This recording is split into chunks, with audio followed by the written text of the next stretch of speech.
Shirt has like spaceships on it. I got it for free at a clothing swap. Nice. It's like an outer space shirt. Mars, do you want If I what's taught going at on? this is like a Miss Frizzle shirt. If I taught in an elementary school or something, I'd be like elementary or middle school science. I would totally be wearing this shirt for it, Nice. Nice. Well, along with my welcome. actual Frizzle dress. All right. Welcome, Voidwalkers. Once again, here we are. I am Dave. I'm Liz. And I'm E with a cat. And we are The Confabulators. God. It was doomed from I the start. swear. I swear we will get there. You're the optimist. I'm the pessimist about it. That's right. Confabulators. I hold my title of hopeless optimist with pride. Do it. Do it. So, what are we here for today? Well, my brain immediately goes the boom shakalaka, whatever. Sorry, my brain is in such a boom shakalaka boom. Yeah, Muppet Treasure Island, you know. The island in the sun. Oi, oi. Do not try to understand my mind, folks, because I don't understand it. Which means you're getting nowhere. We're talking about post-apocalyptics, a post-apocalypse thing. Post-aloptopterus. Post-boom-boom things. So, that's my wonderful way of describing. Yeah. So, E, would you like to lead off? Yes. So, just the short thing I want to ask you is, do y'all know what apocalypse means? Not just like, what do we think of as, like, not just culturally right now, but like the origins of that word. Isn't it like a form of revelation? Bingo! It is indeed. Nice. I remembered. I heard it a long time ago and was like, oh, that's interesting, and kind of filed it away in my brain somewhere. Fits with a little thought I had today, and it'll go with one of our other questions, I think later, but of a thought I had of, is it another term for a paradigm shift? Which I'm like, ooh. It's like bringing up etymon line from Greek apocalyptine, uncover, disclose, reveal, from apo, off, away from, and calyptine, and I'm probably mispronouncing that, to cover or conceal. So it is a revelation. So it is to literally reveal.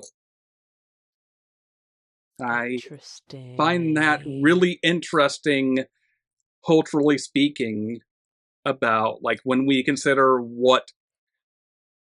how the post-apocalypse genre works and is depicted typically. Mm-hmm. Well, and I guess to that end, I'm going to ask a question kind of to set us going further into this is, how are we defining post-apocalypse or post-apocalyptic for today? Because I think there's a lot of ways it can be taken. So, kind of what are we looking at today? Because, to narrow down our scope of media. So I think that there's two ways. There's the way that takes in the actual OG definition of apocalypse, which is post-revelation. So like after some revelatory, ultimate, important kind of thing has occurred, right? Usually I think those could fall into places like an epic fantasy, or I guess if we were to push it into modern stuff, it would be like something that you would find in a Christian bookstore. Oh God, I wasted too long of my life reading Left Behind books by Tim LaHaye and what's his name. Oh yeah. Gosh. That is to say, books such as the Left Behind series would technically fit within that. Whether you think that it is strong revelation stuff or not, or whatever, right? Can I throw in an aside here, because I have to every time I hear about the Left Behind series, which is that the rapture is not actually named at all in the book of Revelation. Nope. It is not actually scriptural. And that's where I'm going to leave it at. I'm going to leave that at. It's something people have interpreted out of it, but there is no actual scriptural evidence for the rapture. So leave that. some of you want to come for us in the comments, don't even try. Don't even try. So, that aside, keep going, Dave. I think it's like 1800s at the earliest, like late 1800s. Yeah. So there's that version. And then there's the version that I think the average casual person knows, which is, oh no, a tragic, horrible thing has occurred and it changed the world in a massive, horrifying way. Usually related to, say, zombies, for example. They were a popular one. Or some sort of nuclear winter event that wiped out modern society and took people back to the quote unquote Stone Age. Dave. Games, for example, where you might see that are like Rage and Rage 2, where a post-apocalypse happens and now you're dealing with people scraping by. Another one that isn't post-apocalypse, but it has kind of that vibe would be the Borderlands series. Yeah. Yeah. It's a bit more far future where there's sort of a civilization that's established itself, but they do make it kind of clear that it's established itself on disaster. Yeah.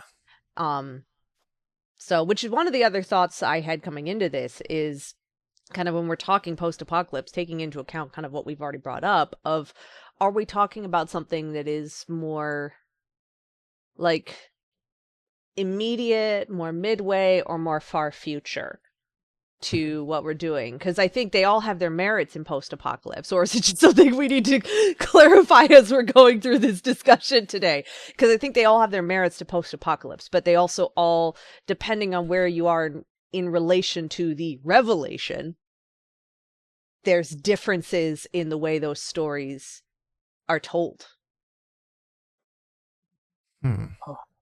So, because if it's far future, we're oftentimes looking at a post-apocalyptic civilization, so which means a whole society has rebuilt and is established and has built its own culture.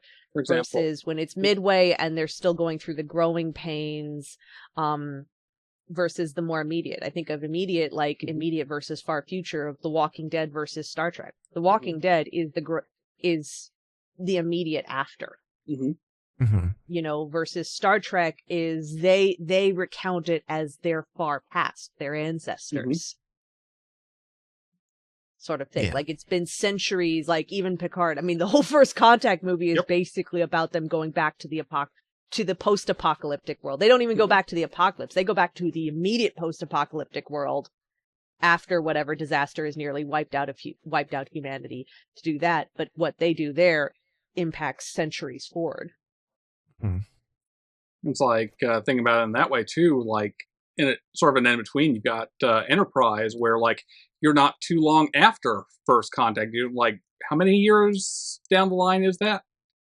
I want to say it's like 50 years, give or take, right. Because you actually have Zefram Cochrane make an appearance at the beginning of Enterprise, like as they're like, you know, so it's a little bit, it's nearer. Their presumption is also that things developed very quickly once First Contact was made. But yeah, it is much more of there's the growing pains midway civilization that is still very much in kind of the Wild West mode, I think, which I think is where Borderlands is kind of in a midway world. It still amazes me that one of our major pieces of American sci-fi canon is literally Posadist.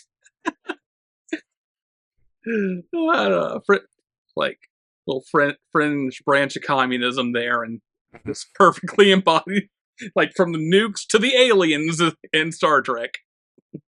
Yep. So, but I think there's an interesting delineation and differentiation in post-apocalypse that happens when you also factor in the time point, because there is a very different set of growing pain that happens after whatever the world-changing event is. And, you know, there's the growing pains of the far future, which, you know, when they're so far removed that everything is history to them and is far history, versus the ones who are immediately living and are going through the trauma of having to let go the previous life and figure out what the new life is, which again, that is very, very Walking Dead, especially in the early seasons. Late seasons, end of the series, regardless of how people feel about how the show ended, but that end of the show, and even the spin-off series with Andrew Lincoln and oh my gosh, I'm forgetting their names. Those are looking at what I would say is almost more mid, where you're looking at civilizations and communities starting to rebuild with a sort of a civilization starting to grow, but there's still that growing pains. So, but that's the difference of the series taking place character-wise over the course of close to 10 years. So they're going through here's everybody going through the trauma of life as we knew it is done. Mm-hmm. Versus at the end of, yeah, that was the old world. We've got to build a new world. But we're still figuring out what that looks like. For me, I think part of it comes to the fact, like, I think there's an ideological bent to it in a way. Because if you think about the kinds of post-apocalyptic stories that are produced and where they're produced, has a great impact on what you'll see. I've been thinking about this throughout the week now, and the thing that kind of strikes me about a lot of, for example, like Western and particularly American post-apocalypse, is there is just such a finality about the end of the world, and the idea that, like, once this world collapses, what you will be left with is this man-eat-man, brutal barbarian hellscape, versus what you see from, like, for example, like, Japanese science fiction comes to mind. Like, I can think of, like, at least 3 examples off the top of my head of their post-apocalypses. The world goes on. Like, the Western post-apocalypse, it feels like the world died with our civilization, whereas a lot of Japanese science fiction post-apocalypse is, no, the world's gone on. You ended. The world didn't. Like, nature ends up coming back in one way, shape, or form, or new life finds its own way through things. Like, Yokohama Shopping Log, Apocalypse Hotel. Speaking of video games, Dave, you brought up games earlier. I've been playing a bit of a post-apocalypse game for the past couple months, off and on. The recent Pokemon game on Switch 2 is literally a post-apocalypse game. Oh. Pokopia. Arguably. Mm-hmm. Yeah. Liz, I was going to say, arguably, I was thinking of it and I couldn't think of it earlier when I was saying Midway, but a Midway that I define is Attack on Titan. Mm-hmm. That's Midway post-apocalypse. That is, like, we're still in the throes of the way the world's been changed. Now, I'm not 100% sure on that one, given the revelations you find out. There's an interesting revelation for you. Going off of that, but in general, I would say, because, of course, they established later, like, I went in thinking this was going to be, like, really, like, post-apocalyptic, but there's still an element, I think, of it being much more... There's still a very sort of midway post-apocalypse, and until they start to reveal more of the background lore, that's really what you're left with, is a civilization that is still riding on the on not the most immediate edge, but the way the series starts, you've got sort of the tentative, like, baby legs of a world rebuilding itself on the edge of a massive disaster. And then the later revelations within the lore add more dimension to it, but there is, like, when you first meet the main characters, there is that sort of we're on our shaky baby legs after a massive disaster. Oh my God, there's a terrible comparison I want to make. I mean, basically our Titan, whatever. Oh, I was going to say M. Night Shyamalan's The Village. Oh, yeah. Yeah, that's pretty accurate. And I mean, that's actually that's pretty accurate to what it is, but it's an interesting element of in storytelling. What it is an interesting element is for what they're using with these characters is basically within the story, they're having these characters that think they're living in one world when really outside of it is a whole nother universe. So that's a sort of pocket apocalypse, if we want to call it something. But they don't know it, which is part of the revelation in the story of realizing that what you thought was the world order was different. But when you first meet them, I would say Attack on Titan very much starts out in like midway post-apocalypse.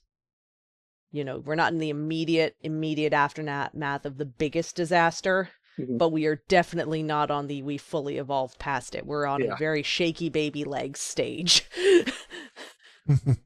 You know, very shaky toddler toddling around going do do do do do, and if they put their head too far forward, they tip forward into everything and it all falls apart. You know, we talked about it a couple episodes ago, but bringing it up again, is Battlestar Galactica in both iterations a post-apocalypse, if you think about it?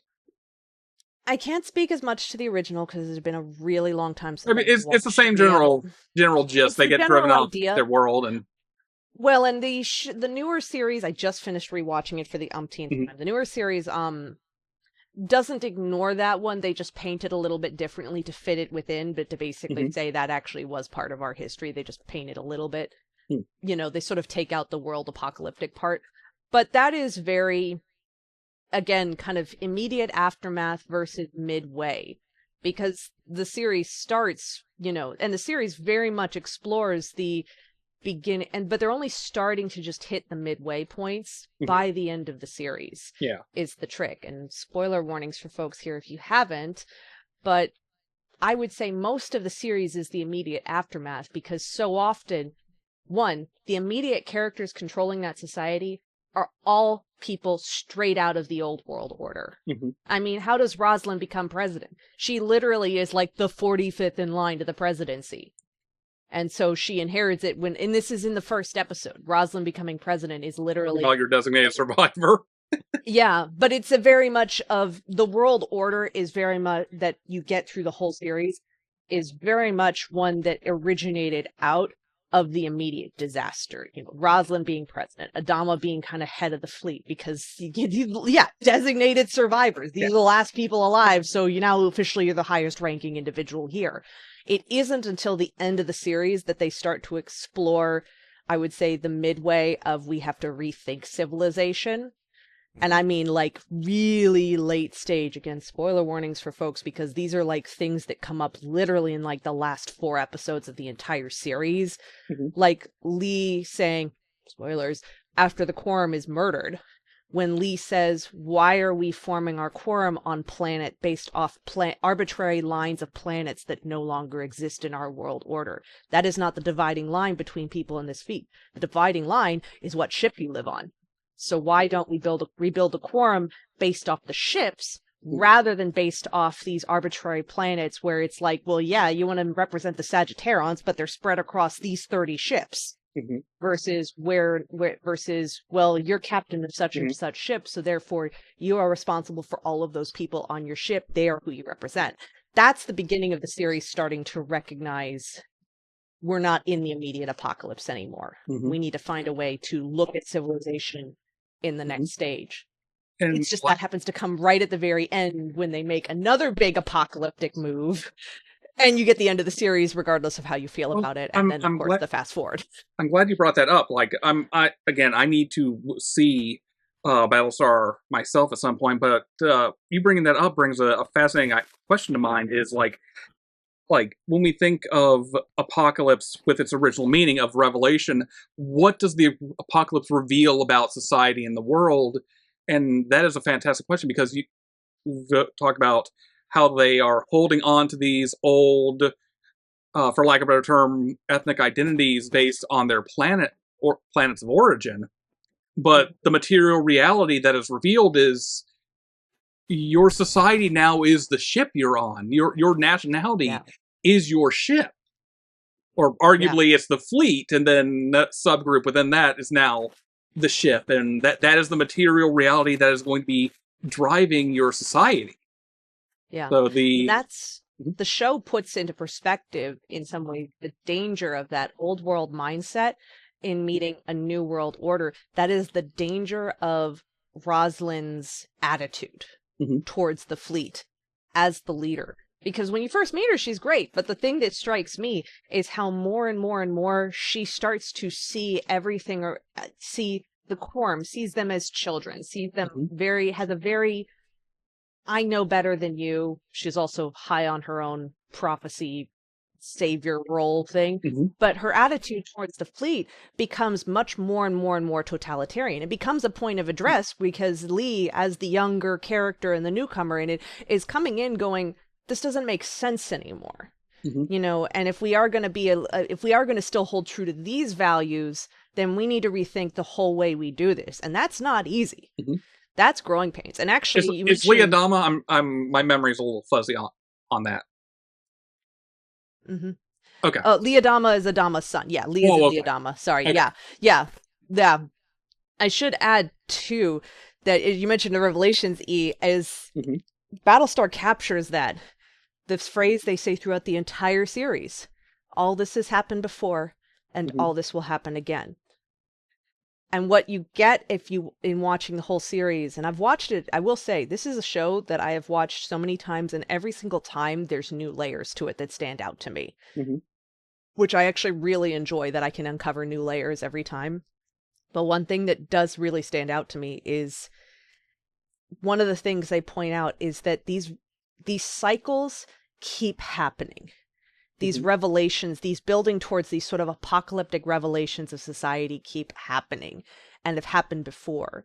And it's not until the very end of the series that, you know, our weird Caprica angel, whatever, we don't even go into that whole aside thing, says, we get literal revelations. yeah. But they go into this whole, but she goes into saying to weird angel Baltar, because this is far future, of maybe this time was enough to break the cycle. Maybe this time, but it's all hinged on kind of tiny steps in behavior of maybe instead of separating us, Cylons going off on their own and humans going off on their own, maybe us coming together was enough to break the cycle. But it's going towards of this repeated cycle of civilization building up, then collapsing in on itself because of the decisions that we made as a civilization. And then it rebuilding and collapsing in on itself again, because that is literally the arc that you find out through the lore of the series, is that, wow, their history is rife with these apocalyptic events, basically. Like, their whole faith is built on these apocalyptic events. The whole 13th colony and Lords of Kobol is all, who are the 13th colony? And everybody used to live on Earth until they spread out. I mean, when you start looking at it, it's like there are tons of little apocalypses that happen in the lore of Battlestar. And so this is just like, becomes kind of a tiny little event in there. But the question is, did they break the cycle? So I highly encourage it. I forget, where can I watch that? Paramount Plus right now. Yeah, okay. They have, and Paramount, I will give them credit. They have everything. The whole show, the mini series, which really is just a movie. Yeah. That starts it off, the entire series, Razor, and I think one other thing, but they have all of the 04 series. I almost made a bad Teenage Mutant Ninja Turtles joke there when you said Razor. I know. I actually skipped that, but Razor to me wasn't that interesting because it's kind of a flashback in the middle of things. So, yeah. But yeah, interesting character analysis in a post-apocalyptic world. Okay. Very nice. I'm looking over our questions here, and I am latched so hard onto the one on A13. How much time has to pass after the apocalypse for the event, or after apocalypse event, for the story to stop being a poke-apoc? You should have seen me trying to type up these questions. I was just like, the word apocalypse was looking. You know how if you type a word over and over and over, it looks so fucking weird. Yeah, that was apocalypse for me. It really did. It looks normal now. Because that's the amazing thing of like 15, 20 minutes will do. But I was typing these. It was like, what the fuck? It's like, no, this word can't be spelled this way. This makes no sense. Also, this word. Also, it's just a weird word, frankly. It is a weird fucking word. I mean, it is an Anglicization of Greek. So there is some. There you go. Getting. Yeah. That was something I was wondering, though, is, how much time has to pass after the apocalypse before it stops being a post-apocalyptic world, or is it ever the case?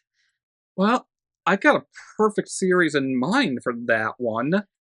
Mm-hmm. Let me ask you guys this: is 2,000 years enough time?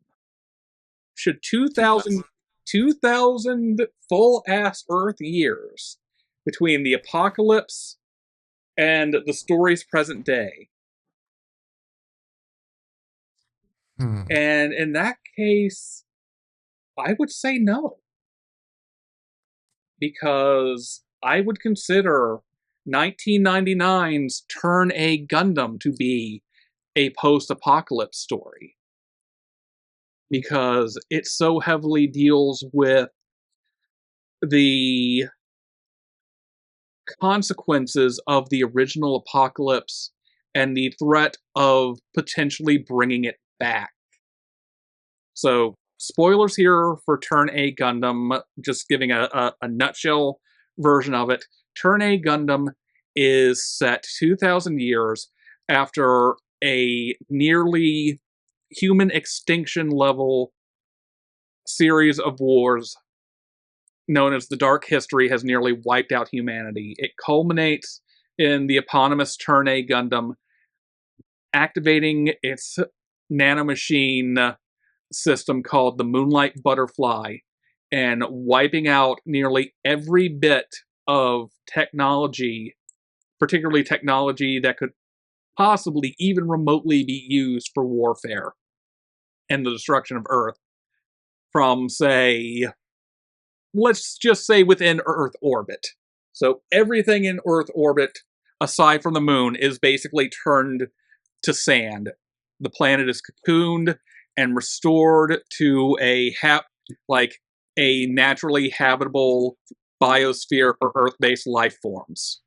And then 2,000 years later, the people who have been living on the moon who were spared from this start trying to emigrate back home to Earth.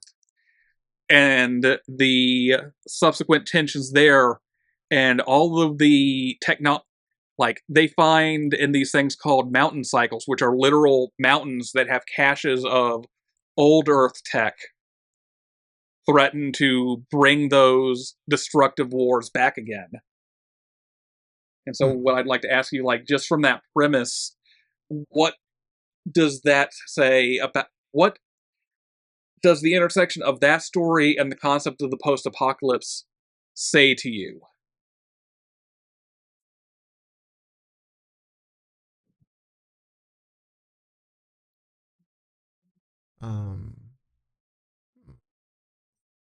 Liz?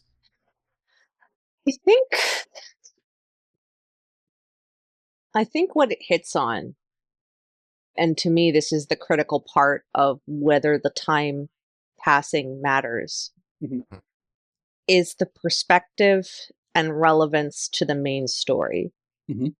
So, which sounds like for Gundam Turn A, it's extremely relevant. And it's very reliant. So it's kind of one of those, as much time has passed, this is still important and this is still critical. And from the perspective of the characters, I'm assuming, I haven't seen it, is also still very critical and very, very critical and still very much shaping the society of that world, actively shaping in a sort of a, we all know this is like, it's a Big Bang event, we all know this. I think what it gets to is,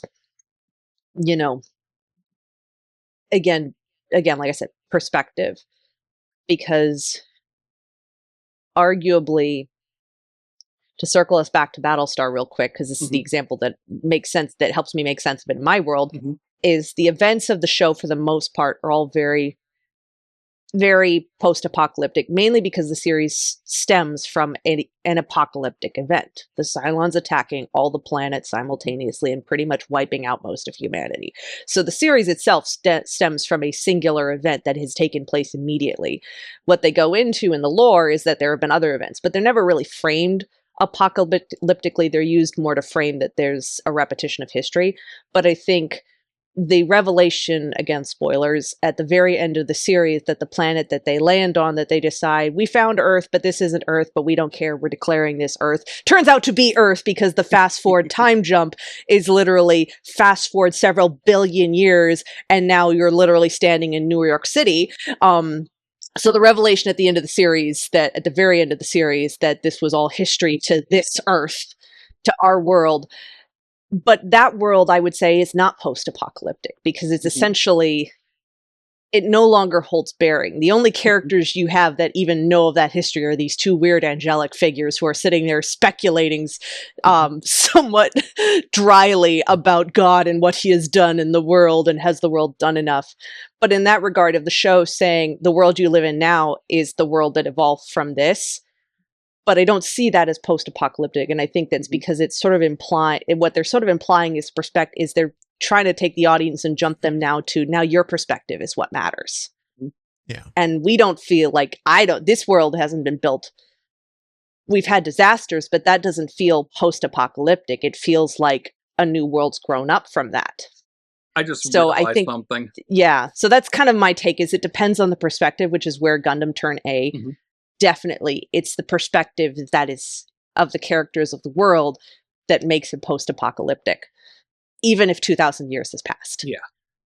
Also, Liz, I have a dumb question before Dave goes. Yeah. Have you ever seen Wolf's Rain? I read it in high school and basically remember none of it other than the art was pretty damn good. But honestly, I don't remember. I never read and the show art was beautiful. Yes. The only thing I want to say there is realizing, oh my god, Battlestar and Wolf's Rain have the same damn ending. The cat. Oh, again, it's been so long. I really don't remember anything other than "ooh, pretty." That is what I remember of Wolf's Rain is "ooh, pretty." But no, Dave, go now that aside is done. Yeah. I agree with you, Liz. I think that a lot of it is tied to perspective.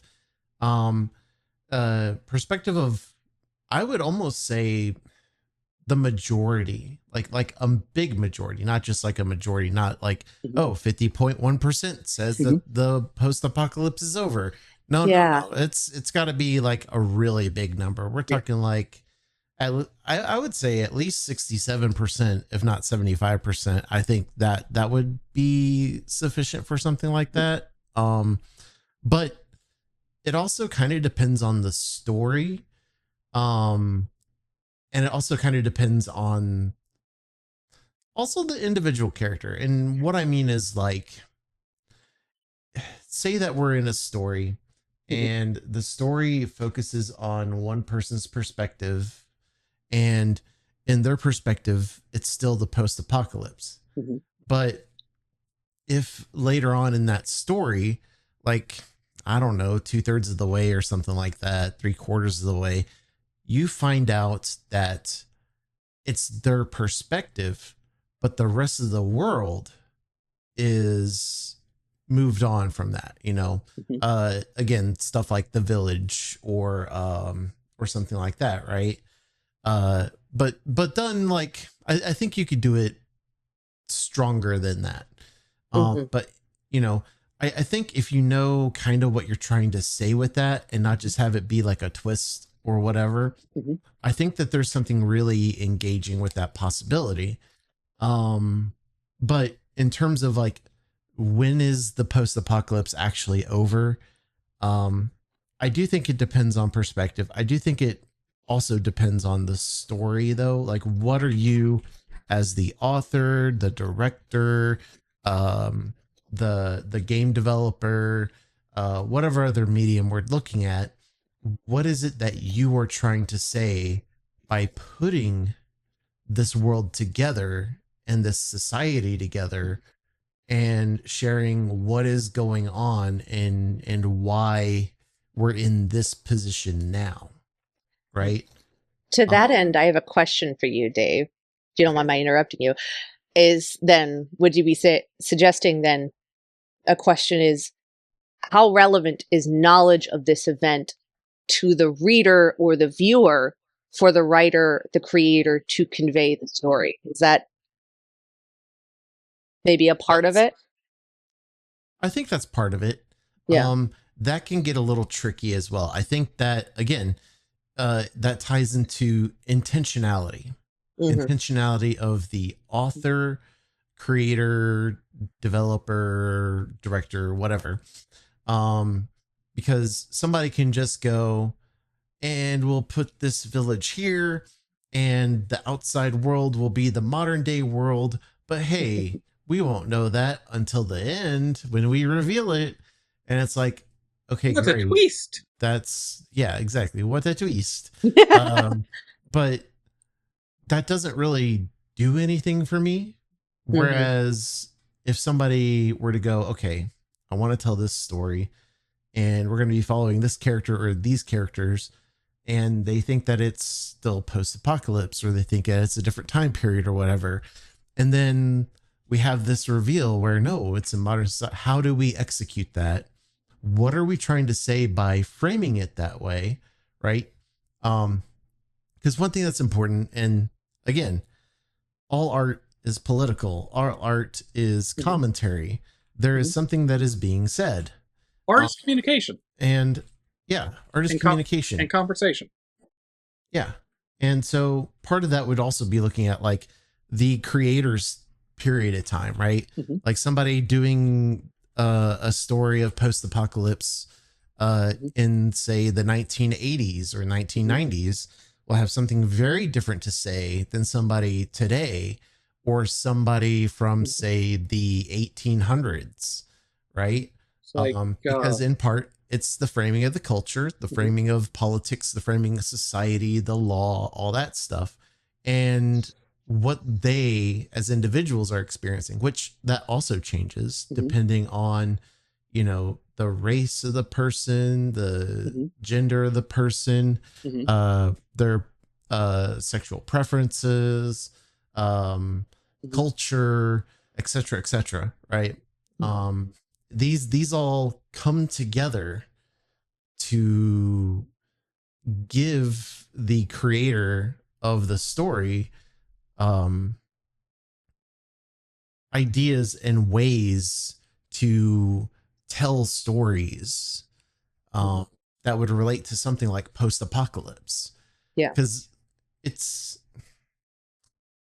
very easy to go and you know, say Night of the Living Dead. I know I'm going to horror, but it crosses over with science fiction, honestly, so easily. So go right ahead. Yeah. So just to briefly touch on horror, Night of the Living Dead, or and further ones of that.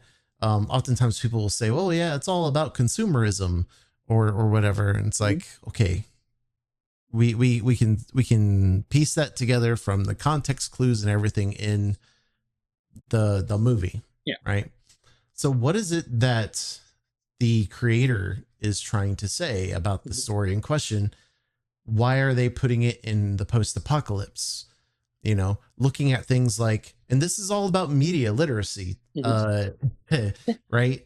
Which is very important. You know, yes. What year, what time period in life is this person writing? What country are they from? You know, are they currently living in that country, or did they move somewhere and are an immigrant to that new country? How are they being treated? What is their life experience? Right.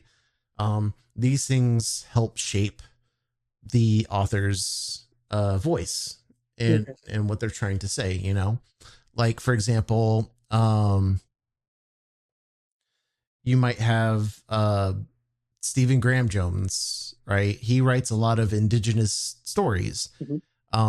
If, say, I don't know, Stephen King were to try to write an indigenous story akin to what Jones does, that's not going to come off at all. That's going to fall flat on its face. It'll be very, very different. I also want to throw out there just a little wrench in this too, is who's your audience too? Yeah. Is as much of pivotal part in who is the audience who's the intended audience. Yeah.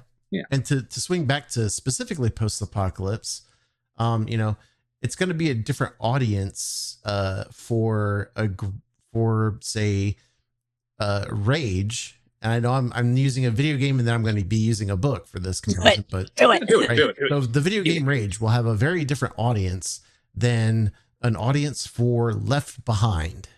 Yes. Like those two are very different things. They're very different things, but I almost want to say that they're also like, I think there's a little bit of a degree of similar sort of wish fulfillments happening there for those audiences. Yeah, and that's part of where things can kind of like cross over in a Venn diagram of sorts, right? You have certain things like wish fulfillment and power, you know, things like, God, I can't believe I'm bringing this up. Uh-oh. Look on your face. David's face palming everybody. Yeah. Uh-oh. What is the author's name? God damn. John Norman's Gore. Are you guys familiar with the book series Gore? I don't think I am. Be glad. It's fantasy. It's a fantasy kind of has like a couple of sci-fi bits and pieces to it, but mostly fantasy world written by this guy named John Norman. And it's basically post-apocalypse, but there's like weird praying mantis aliens and stuff like that. But it's mostly like a power fantasy. Like women are very much treated as... I think I know this. I have bad memories coming back of reading the Wikipedia about this. Yeah.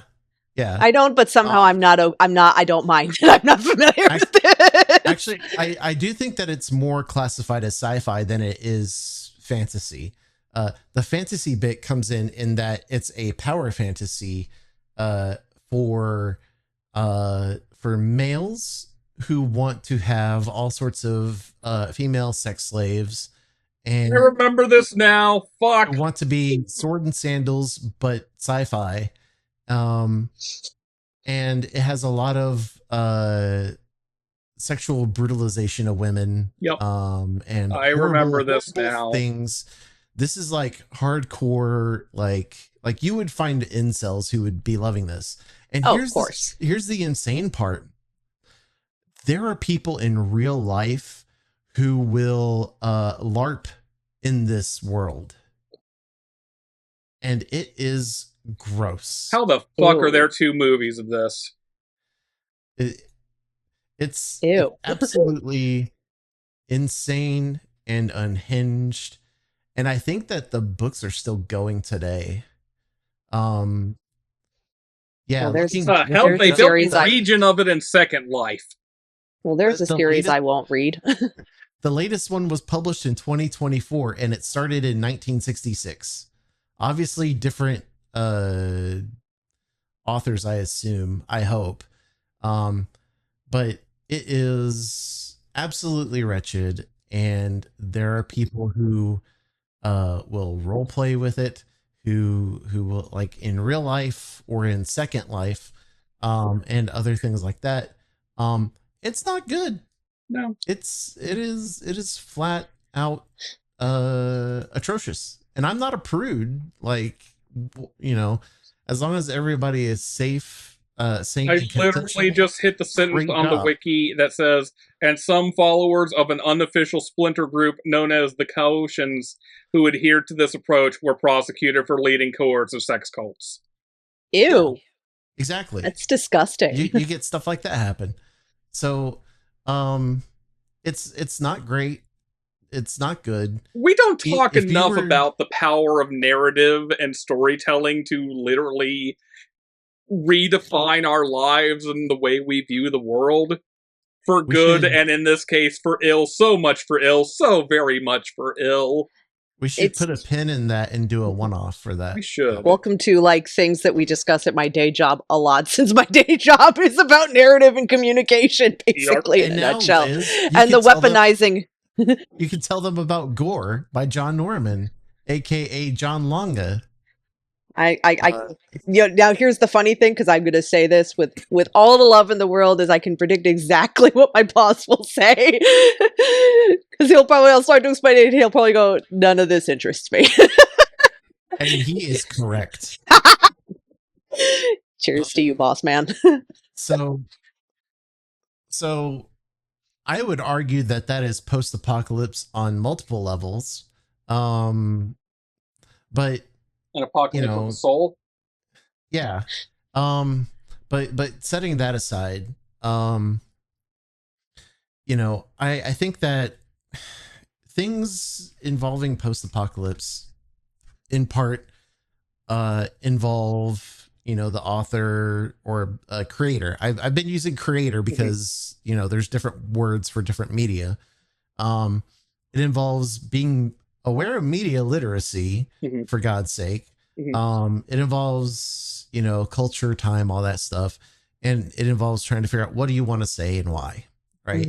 And I think that you can learn a lot, and this goes for anything, but like speaking in terms of this, you can learn a lot about an author or creator by how they view the post-apocalypse, how they present a post-apocalypse, what they think of as a post-apocalypse, and what they're trying to say through that. Like, what is it that is positive? What is it that is negative?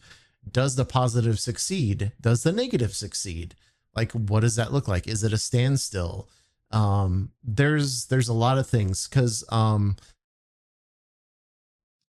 like there's a lot of different ways of presenting that. You could present it as like, okay, this post-apocalypse happens and we follow this character, but this character can't really do much, and so we're seeing it on a personal micro level, versus, oh, we're following this person who is post-apocalypse, but they are in a very important leadership position. So we're getting to see the macro of these things, and a possibility, a greater possibility of seeing if we come out of the post-apocalypse or if we are stuck in it. And if we're stuck in it, does that post-apocalypse morph into something positive, or does it start as a positive post-apocalypse that morphs into a negative? Or there's a lot of questions that come up with that. But I think it's a great lens for thinking about, okay, well, this is the author or creator. We're learning more about the individual. We're learning more about this person who is making this story and telling us this story. I think it's a really fascinating lens, which is why John Longa, aka John Norman, is a gross piece of shit. So conclusion. Yeah. In conclusion, don't read gore. I have no plans to. And you have not endorsed it to me in any way, shape, or form. Read the text that you see on paint drying on a wall. It's more interesting. I'll go read a dictionary. Yeah. I got a backlog of other books I can read instead. But this brings up a question that I have. Did everybody answer that question that previous, by the way? What question were we asking? How much time had passed? Oh yeah, how much time had passed? Yeah. Sorry, my brain is. I don't think there's a really firm amount of time. I think it's like many things, all relative. Ooh, wow. I was gonna say, I think we've come to the conclusion that it all depends, and maybe in at the basis level, maybe we can all agree that it just depends on what type of story you want to tell. So, I want to pose this question, and I'll give it a funny example because it's not written that way, but I think that it leads that way. Are all post-apocalypses dystopias? And on the converse, are all dystopias post-apocalypse? And to give an example, I'm going to use Ayn Rand's Atlas Shrugged because fuck her. If we go down the logical rabbit hole of where that story would go, there would be no working class. It would all be the richest tycoons and barons in the world, and they would be the only ones left. And it would become a post-apocalyptic dystopia because there would be nobody left but them, and they would have to do the labor that they would otherwise not do, and they would probably shrivel up and die. I wanted to ask you this, I think the last episode we recorded. Have y'all ever heard of Bob the Angry Flower? Yes. Actually, that's where I Vaguely. got that from. Yeah, that's where you got the question. Yes. I was So where you got this question. Yes, I love it. Shout out in particular to Bob the Angry Flower. Thank you for that. It has stuck with me in the back of my mind, filed away, brewing along, and it has popped up once again. So shout out to you, Bob the Angry Flower. Good job. You did it. Yeah. So to your question, though, are all post-apocalypses dystopias? And along with that, are all dystopias post-apocalyptic? So, ooh, Can I go first on this one? go ahead. I'm trying to think how to formulate. So on the first half, I would say no, not all. Not all post-apocalypses are dystopias. I would say, calling back to a couple examples I gave earlier, Yokohama Shopping Log is a post-apocalypse. To give a brief rundown of that, it's kind of a slice of life, a mixture of climate issues and the eruption of Mount Fuji has basically rendered Japanese society, I'm not sure about the world at large, but Japanese society as we know it today has radically shifted. Much of the country is now actually underwater. Uh, Having watched the 2 OVA adaptations of the manga, I need to read the manga still. Various, like, the country is no longer a singular country anymore. Various prefectures are now referred to as having become their own countries now. But what it is it's within the work described as the Twilight Years, but it's not dystopic. If anything, it's maybe at best, like at worst, it's bittersweet. Like, one thing I'll know that I noticed, for example, is like 2 of the characters do walk around carrying handguns. It's never elaborated why they would need handguns, especially because they themselves are androids. But otherwise, this world is fairly peaceful. And it's just kind of enjoying these Twilight years now. And there's just the implication that, like, even though the old world is dying away, there's still something that's going to be here afterwards. There's going to be life that carries on in some way, shape, or form. And it's still worthwhile, still worth living, and it's not brutal or oppressive. It's just the natural decline. On the life cycle in action. Yeah. On a similar one, Apocalypse Hotel is the setup for that apocalypse is a virus of some sort breaks out on Earth that is completely airborne and is 100% fatal to humans. So every human being on the planet leaves for space. And what ends up happening, we are following the occupants, the workers of this Gingaro hotel in Tokyo. And they're continuing to run the hotel. They don't have any guests, but they make sure everything is spotless, everything is clean, all the amenities are stocked for any guests that do one day return. And they keep doing this even as more and more of the robots over time break down until there's maybe about a dozen, 2 dozen of them left. And slowly what happens is it is a sci-fi story, obviously the robots angle, but also like what ends up happening is aliens end up coming to Earth occasionally. And what, like, they're not equipped necessarily to serve aliens, but they hold to the values set by by the hotel's founder and serve their guests nonetheless. And slowly but surely, and we are talking, and when I say slowly but surely, I mean this is a show that for over the course of 12 episodes takes place over the course of multiple centuries with this set of protagonists. Like, they find a way to eke out the life they had, and even accomplished some of the dreams of some of the plans that they had before the apocalypse, like building a hot spring for guests and so on and so forth.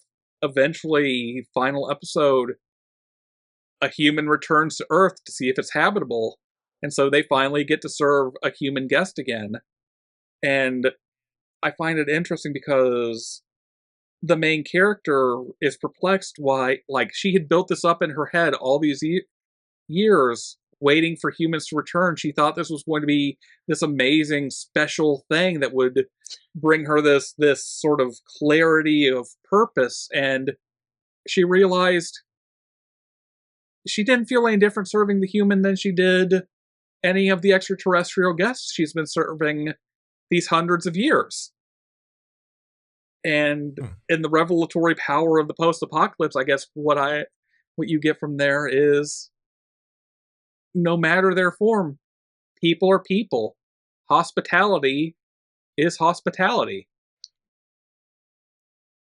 So some things never change. And I think that's kind of the way of things. Like, ideologically speaking, I think that's kind of coming to be my perspective on the post-apocalypse is the world doesn't ultimately change.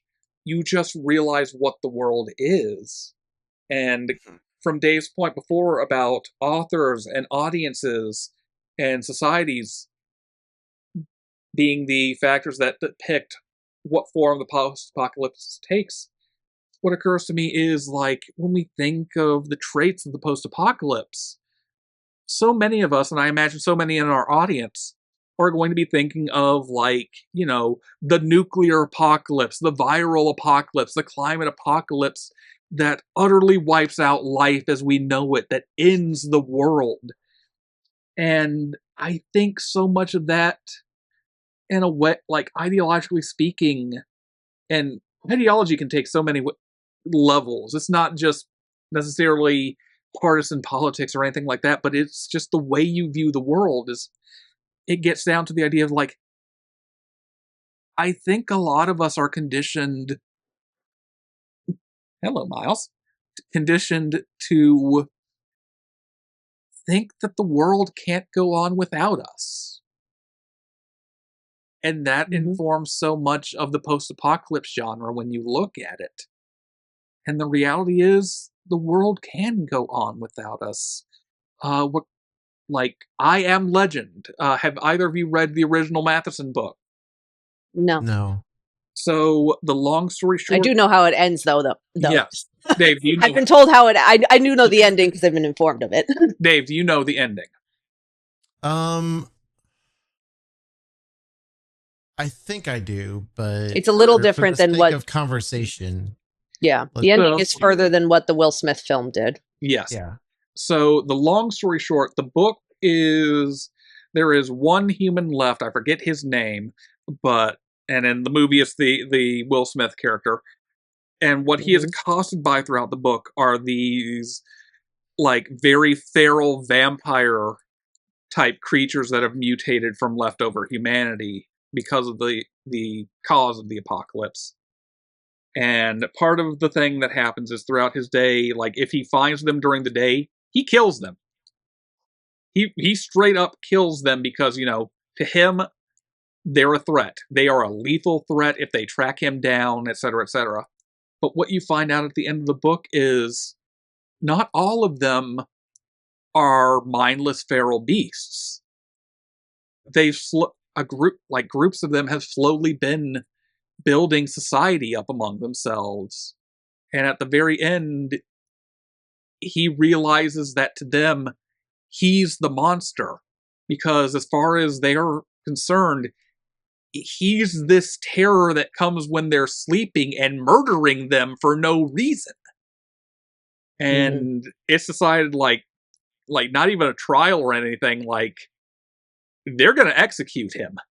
Because to them, like, they realize, okay, like, yeah, he's a human, so dude's a mass murderer, he's gotta go. And so what I think I'm getting at here is the nature of the post-apocalypse ultimately is to reveal that society can continue on in some way, shape, or form. And I think some of the best post-apocalypse fiction understands that our true core isn't like brutal, like, I'm not, is Manichean the word I'm looking for here? I cannot remember. But it's not brutal, everyone out for himself, Mad Maxian violence and terror and Gorzian onslaught. In the end, it's the things that brought us together as humanity in the first place. It is community, it is companionship, it is camaraderie, it is finding a purpose to create life together, no matter what the circumstances there may be. Because in the end, what is the post-apocalypse other than rebuilding from a ruin of some kind? And we've built from nothing before. Yeah. I want to push on this end too. For my answer, of it, one, immediately are all post-apocalypses dystopias? My simple answer is no, because what would you call Star Trek? Dystopia? Mm-hmm. Not really. I wouldn't frame, there are dystopian societies within Star Trek we see, but as a whole, Star Trek is, as you said, E, is a look at society moving on from the revelation. Society saying, hey, we learned something new and saw a way we could be better. Let's be better about it. Now, are all dystopias post-apocalyptic? That depends on whether or not, I think, that, again, that's, I would say no as well. Mm-hmm. But it depends on what led about the dystopia. Mm-hmm. Because dystopias can build up over time, over a series of small decisions made over and changes made over centuries and time. And are we living in a dystopia? We talked about this the last episode. The answer is yes, but I think it's also something that is built up over time and decisions stacking upon decisions, upon decisions, upon decisions that have led to where we are now. Whereas you can have a dystopia that does form from an immediate revelatory singular event or conglomeration of events happening all at once. So to that end, dystopias may or may not be. What you have all got me thinking of, though, and I've been trying to hold on to this thought because I've got a couple. One, other just examples out there, I think, that are also just worthwhile to say for our audience's sake. Because, of course, we said Star Trek. Are either of you familiar with the book and miniseries Station 11? No. It sounds familiar, but I don't think I checked into it. It didn't get a lot of notoriety, to my knowledge.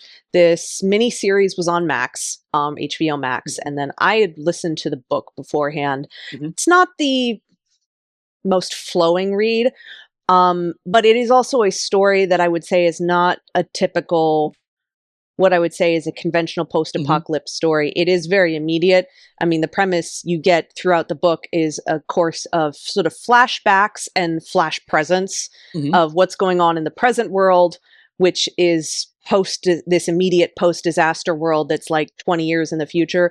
And then a lot of flashbacks to the immediate, which is a virus, a very fast-spreading virus happened and it killed a lot of people, but we're not talking zombie people. We're talking a much more quiet apocalypse, which is just most of humanity got sick and died because this virus spread so quickly and killed so many people.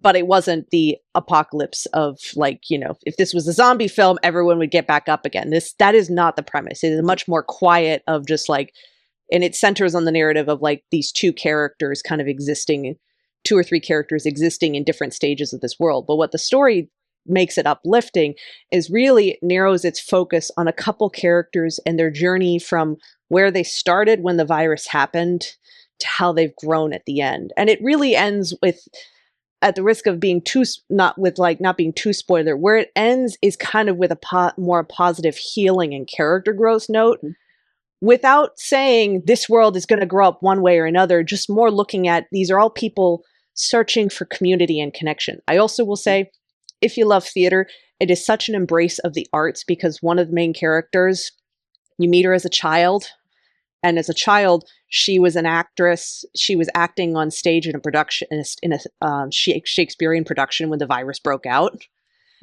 and basically ends up orphaned as a result. And she ends up, as she's growing up, joining literally a troupe of actors and performers that are all people who have come out of this apocalypse, and a lot of them as children. So their understanding of the world is very different because they were kids. And like the people who lead this troupe are two older adults who are more familiar with Shakespeare and theater. And then these kids just exploring creativity. And it's super fun in that regard. There's a really cute moment in the series where a new guy auditions to be part of them. And I'm not even kidding. He's like, here's my monologue. And you're thinking, okay, what is he? He delivers a variation of the president's speech in Independence Day. Oh. And it is just so adorable because it instantly frames this element of a not so far future that is post this disaster, where these children have become adults and they remember kind of the shining artistic moments of their childhoods and the art of their childhoods, and they're retranslating it as they're older and bringing it to life. And then of course, like, they're telling like Shakespeare, so they're telling Hamlet and all of that. So but again, it's another look at maybe a rougher world, but a world that is saying just because shit went bad and everything fell apart doesn't mean the world is bad, and doesn't mean that people aren't still people and capable of change and growth and healing.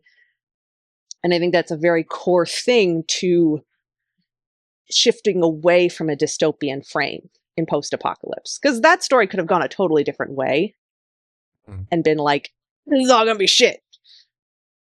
But that aside, y'all mentioned, we're going back to the very beginning, even you brought up the definition of apocalypse. We talked about it being a revelation. So here's what you two got me thinking of. There is a book by Elizabeth Gaskell. She was a writer in the same time as, she was basically a peer of, not quite a peer, mentored by Charles Dickens. So that is her era, 1860, basically mid to late 1800s. She wrote a book that I love, and there's a mini series of it, North and South. Now, of course, this is historical fiction, so it's not in any way what I would say conventional science fiction. But what is interesting to me, and what you all are saying here, what we've been discussing, is in a way the character is experiencing, or is in the midst of what I would say is a post-apocalypse in North and South. That being, it's industrialization. That is the key world change that is taking place. And specifically in North and South, it's a character the main character comes from the South, from the country. And circumstances for her family have changed. Her father basically has a crisis of faith, and as a result, moves his wife and daughter and himself from the country, the very wholesome country life, up to the big city, up to London. It's a very different take on post-apocalypse, but I find it interesting because in essence, it kind of is. The show shows it, I think, a little more clearly in some ways, but the element of like this young woman, one, the revelation of her family order changing. They're no longer living the comfortable parish life, comfortable, but the cozy country life, but the confrontation. And I think something historically we talk about apocalypse being a revelation, being a change, being, as I said earlier, a paradigm shift. That's what industrialization was. And that was a rough period in a lot of ways because of how rapidly industrialization changed society and changed how we function. And key elements in the book include her meeting factory workers, meeting factory owners, talking to them. There's a lot to do with unions in the book and unionizing, and her interacting with the man who runs one, trying to justify this is how your workers are living versus this is how you are. I actually highly encourage the book because it actually feels very relevant as far as the character. It's one of those where I'm like, I don't feel like I'm reading like somebody written by somebody who doesn't get it. It's more like, oh wait, I'm feeling a lot of the same things reading this, and this was written by somebody in the 1860s. Wow. But it's an interesting thing y'all bring. Like, y'all got me thinking too of just in post-apocalyptic, of even it being as simple as, because it's not post-apocalyptic leading into a disaster. It's just the world has changed.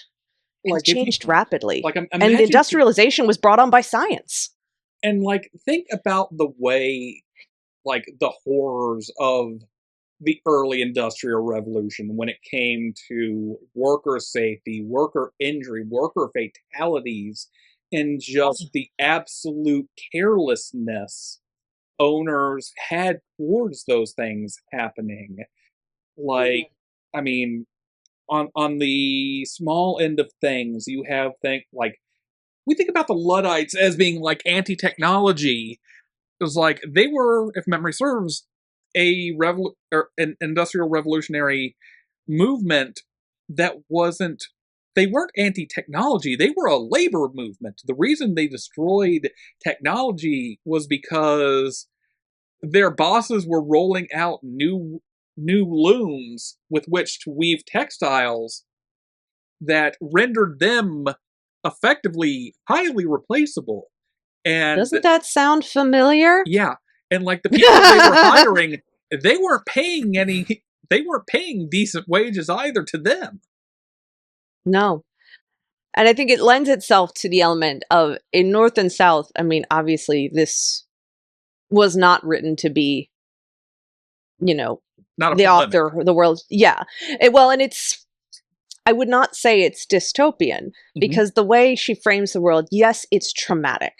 And again, talk about a book that I feel like is so relevant in terms of, and so progressive in its nature, because one, female lead is really very independent young woman, but also you've got elements of, her mother, from a framing lens, her mother deals with depression in the book.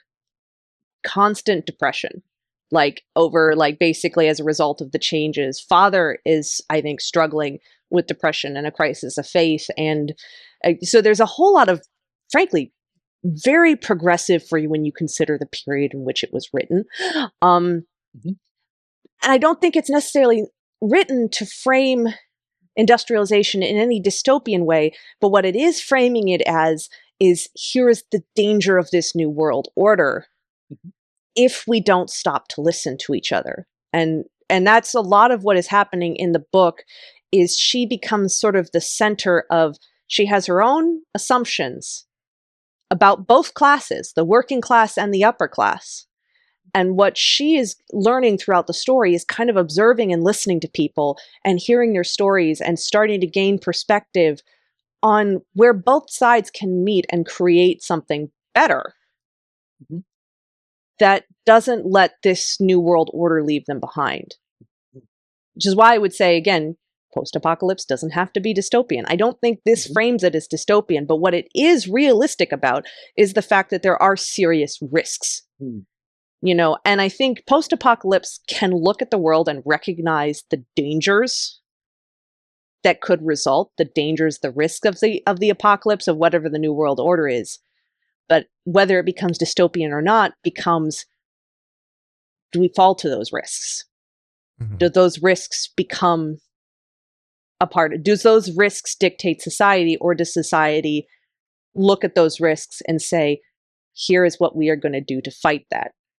Which is where you get that delineation from whether it goes dystopia versus whether it doesn't. I don't want to say whether it goes dystopia or utopia, because I think utopia is another extreme. And that's a very different, we're not talking utopias here. But if it's going dystopia versus non-dystopia. In that way, it brings me to thinking about Gundam again, with Turn A Gundam, and I think Tomino's Gundam series after that, he came back about 2 decades later with Reconquista in G with very similar themes, but maybe a bit more deliberately pointed at some of what he's getting at.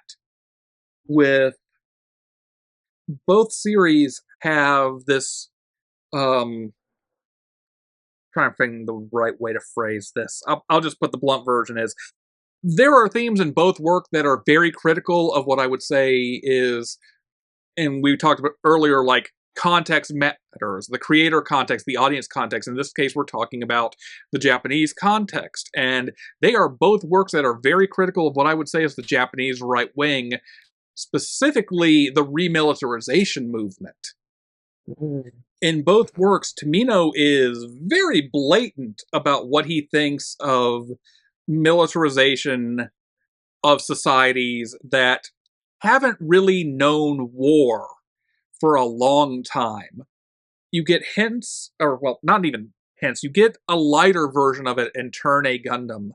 And the final antagonist within the series, Gim Gingham, is very much a pastiche of like the very kind of martial, samurai coded warrior ethos type, which a lot of right-wing nationalism in Japan like to cloak itself in, and to this day likes to cloak itself in, especially if you look at some of the political propaganda out there.